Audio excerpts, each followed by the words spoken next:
Assuming that we all have any sort of connection with the media, we all know that we've seen this time and time again, and it is two, particularly women, fighting over a man. Whether it's them stealing a man that's taken, or two women just like going at it over the same man who does not know how to make any sort of commitment or anything of a sort.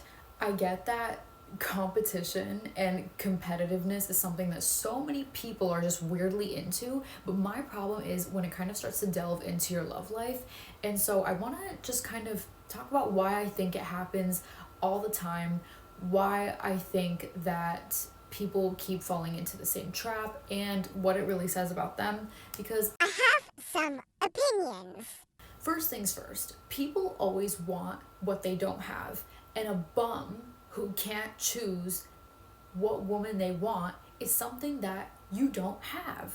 So when we see something that we don't have, and especially if a lot of other people want it, immediately that thing becomes a lot more attractive. Immediately being in competition with that thing and then getting that thing when everybody else was in competition with it feels a lot better. It feels like you had to fight for that specific thing. And it's really disturbing because that really, really, really holds true in the dating world. Now, it's like no secret that I am so critical of women who kind of will do anything for a man's validation, especially if it's just to kind of get that man who doesn't even have, you don't even have them. They have not made any type of commitment to you, but they will act like these types of people, I think, have gone through a life where they constantly were trying to prove themselves to somebody. I'm not saying that it's like a parental issue all the time. It could be relationships, it could be friendships, but they were always attracted to people that they had to fight for, they had to prove their worth to. So that familiarity, even though it's extremely toxic and so damaging, becomes all you know. And when you are able to win a little bit of affection every time you had to work and prove it, like in competition with other people. I'm not talking about like in a healthy way, I'm talking about like you're fighting other people for this person. That victory feels so good, and it becomes really addicting because now it's all you know. Now somebody who is giving you attention unconditionally is not satisfying anymore because you're like, Oh, that person likes me too much. at some point we all either have said it ourselves or we just know somebody who has felt that way and was not into a person who was just too into them when they didn't have to work for it. You get what I mean? And obviously I'm not saying having to work for your partner is a bad thing. That's not what I'm saying. I'm saying that a person who is constantly bouncing between people, therefore causing a lot of emotional pain amongst a lot of people, that person is a bum. that person's a bum because maybe they're able to catch the attention of people, but a bum to me is somebody who doesn't even know what they want because they can't commit. If you can't commit, you don't know what you want, and you're out here hurting other people without a care in the world. And it's only a matter of time before, even if that person does eventually choose you after your grueling struggles for this person's attention, they're probably going to do it to you too, again. And for some reason, people who enjoy fighting other women over a man, or even on the flip side, men too. Like if you're like a man, you're like two of you guys are just like fighting amongst like, Oh my gosh. over this girl, and she's just playing both of you. I'm talking to everybody here. That is not your partner. That person is not for you. They are not sure about you, because if they were sure about you, they wouldn't make you go through these horrible trials that causes unsafety and unsecurity in your relationship. This is kind of where people who have anxious attachment styles Thrive in. and I don't mean in a good way. I just mean that like their anxious attachment is gonna jump out like a Psycho demon. and they're gonna do everything to cling to that person, because for some reason people with anxious attachment styles really like people with like avoidant attachment styles, and the more you pull away, the more they're gonna cling on to you. So and especially if there's other people that are a competition to you, it is like addicting, and your anxious attachment style just keeps you clinging on to that person and doing whatever it takes to win that person over, because that victory for some reason feels really good.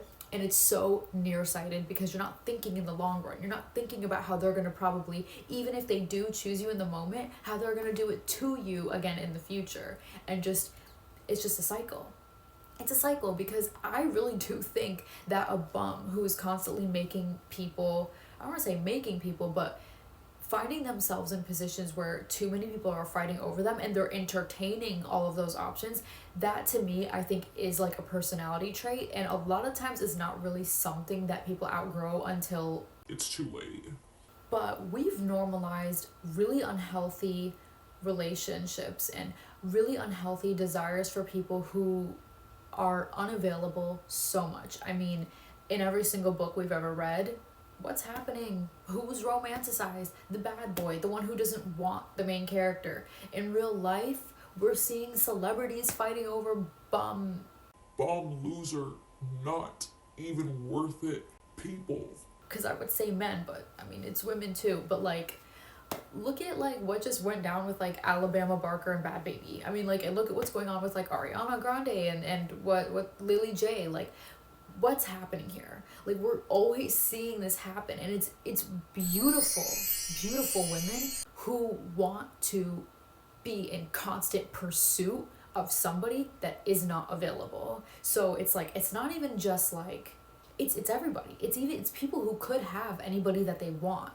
It's people who are good enough, who are pretty enough, talented enough, smart enough to just go for somebody who would want them any day of the week, but that's not thrilling enough. What's really thrilling is when you know that this person has options and you were the one that came out on top. Competition is like this weird human nature sort of thing, and it's sad when it carries out into fighting somebody over somebody else when that person is Not worth it. They're a disaster. I think putting in work for your partner obviously is really important, but not when they're not even sure about you. Because if they were sure about you, they wouldn't be bouncing back and forth and 1 foot here and 1 foot there. But again, familiarity is comfortable. So I think that when you meet somebody who is telling you that they're not ready for commitment, or if you know that they're talking to too many male or females, depending on the gender, you need to really, really think about that and really think, okay. Do I want to be in a constant state of competition and worry and insecurity? Like, am I okay with that? And if I am, Why? It's an uncomfortable question because you're probably not going to get a very pretty answer, but it's definitely worth thinking about. Why am I okay with constantly being worried if I'm not going to be good enough for this person? Why am I okay with constantly begging for affection? Why am I begging to be chosen by this person when they're not even sure about me?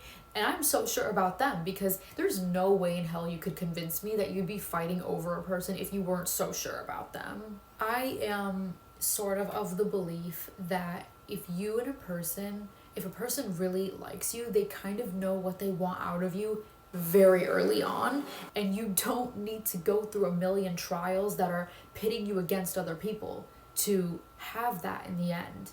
I'm just saying. Like, really look at those people and really think. Like, a lot of the times they really do have some sort of bad trauma that is associated with constantly having to prove themselves worthy of some sort of affection.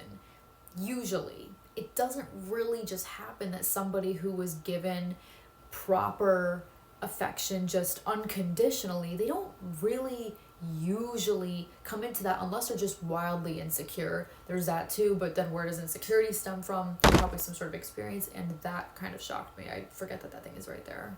To be okay with constantly being in competition over your partner requires a lot of dehumanization. The dehumanization of yourself, the dehumanization of the other person that you're either stealing that partner from or just potentially hurting, and even the dehumanization of that person that you're trying to do whatever to get, because you're not even viewing them as just a person that's not worth all the drama and all the fight. You're placing them on a pedestal and you're viewing them as a trophy, because in the end you're like, I won. I got them. so a trophy.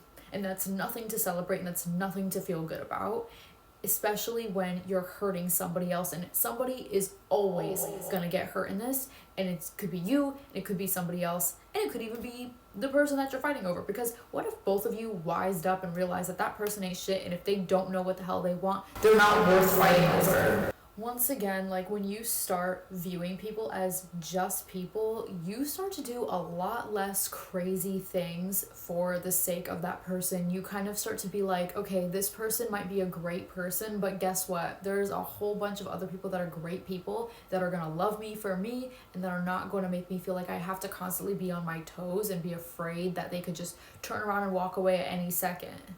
But for those people, that feeling of, oh, I could lose this at any second, is actually really exciting, because that means that they have to constantly keep things fresh and exciting all the time, or it's a fear that their partner might leave. But usually what ends up happening is, let's say like you're fighting over some person's man, and then eventually you get them.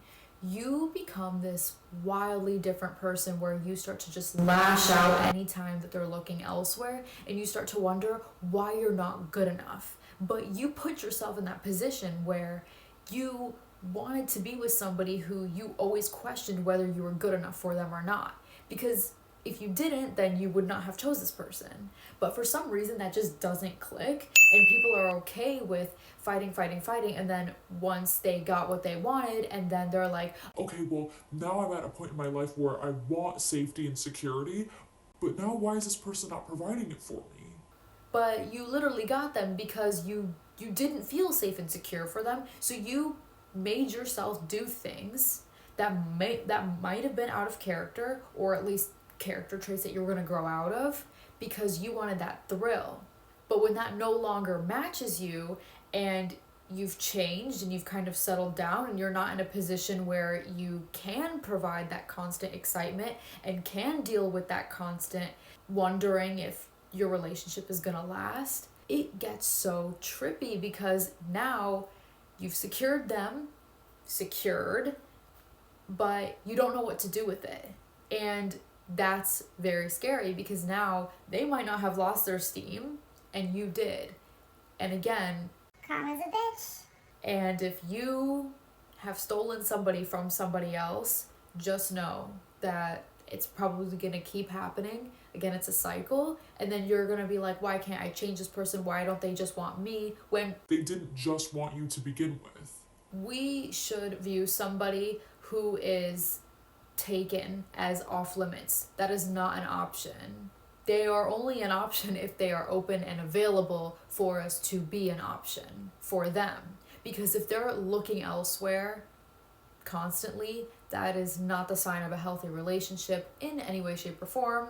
And I know that's kind of obvious, but unfortunately,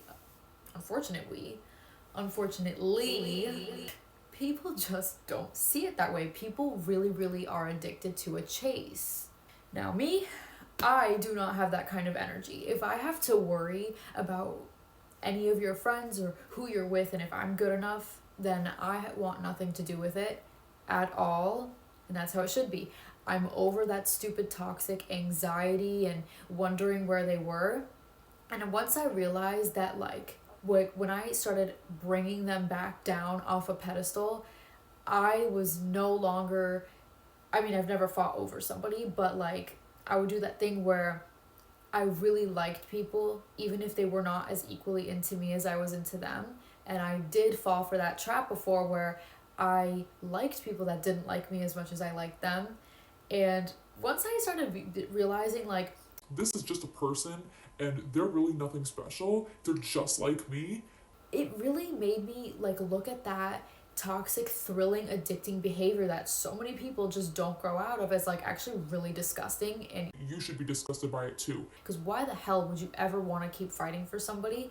That stress is going to age you, and it's going to make you very jaded, and it's going to make you very tired. So even when you do get over that, you're going to be so exhausted, and you're not going to know how to go into the next thing with like a clean slate. You're going to be like still reminiscing about how that person made you feel, and you're going to be approaching everything with fear and like, What if I'm not good enough? And what if they just like don't want me at the end of this? What if I put in all this work and they don't? Like, that is not how we should be thinking. I don't think that that's like a natural way to think. I don't think that people are meant to approach love and relationships. Love is supposed to be something that feels really good. We're supposed to fall in love with people that make us feel safe and that make us feel beautiful and comfortable in our own skin. Like, when we're dating somebody, we want to feel like the only man or woman in the world. We don't want to feel like at the drop of a hat, my partner's just going to walk away from me. But for some reason, so many people do feel that way. And it's really sad to me because people are also addicted to being that person that feels like, wow, like look at me, like I have all these options and this person wants me and that person wants me, and I'm okay with just jumping in between them because I don't care about these people's hearts. people are so insensitive and people are so not careful with people's hearts, and I just don't understand like when and how we ever got to this point. Please be safe. Please pick people who would pick you any day of the week, and please make sure that you are not sacrificing too much of yourself to win somebody over. Be yourself. If they want you, they want you. If they don't, They don't. and it's as simple as that. You shouldn't have to keep changing things about yourself or putting yourself against somebody else because you are not that girl or guy. You're too good for that shit. You're too good for that shit. And anybody, you feel like people would be really lucky to have me because I would bring so much good into your life. You place yourself as treating yourself like you would treat that person that you're in love with. Be in love with yourself, and you're not going to be fighting people over your partner. That's just not going to happen. So take care of yourself. And if you have any friends that do this, don't allow it, because who knows, they're probably going to jump for your partner, because like I said, people that are taken, that are desired by other people are going to be automatically more desirable to them, and that is a really, really scary character trait to have.